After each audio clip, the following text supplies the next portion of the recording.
يا صاحب الزمان.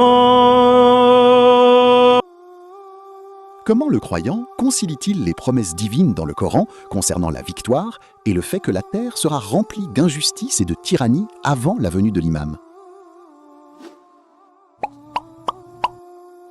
Les lois divines et immeubles interminables figurent celles de l'épreuve et de la purification en vue de la victoire et de secours. L'une des phases les plus intenses de l'épreuve est celle précédant l'heureuse apparition de l'imam al-Mahdi ajallahu faraj. Les récits de Ahlul Bayt alayhim salam, la purification est une condition pour la réalisation de l'apparition. Il est rapporté dans Qurb al-Isnad d'après l'imam al-Sadiq alayhi salam qu'il a dit: non, par Dieu, il ne serait pas comme vous le souhaitez ardemment jusqu'à ce que vous soyez éprouvés, purifiés, puis il ne reste de vous que les petits membres. Il récite la parole de Allah Azza wa Jal. Bien pensiez-vous entrer au paradis sans que Dieu n'aille distinguer ceux d'entre vous qui luttent et ceux qui sont endurants? Le but et le fruit de l'épreuve sont l'accroissement de la foi pour que le serviteur élève le degré de la foi, puisque Dieu veut le véridique, les plus hauts rangs de la foi, et il récompense les croyants patients durant l'occultation. Et rapporté dans Kifayat al-Athar, exposant la récompense de celui qui patiente durant l'occultation d'après l'imam al-Hussein alayhi salam,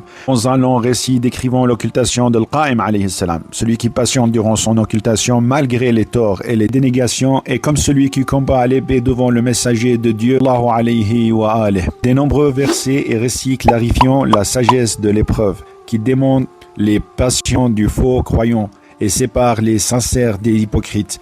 Parmi la communauté qui aurait l'honneur de la victoire sous la bannière de l'imam al-Mahdi ajallahu farajeh, il faut nécessairement avoir traversé les épreuves et la purification, avoir réussi le test. Les épreuves élèvent le degré des vrais croyants et les rend aptes à supporter la charge de l'état divin et le secours de Muhammadin wa Ali Muhammad. Allahumma salli ala Muhammadin wa ali Muhammad.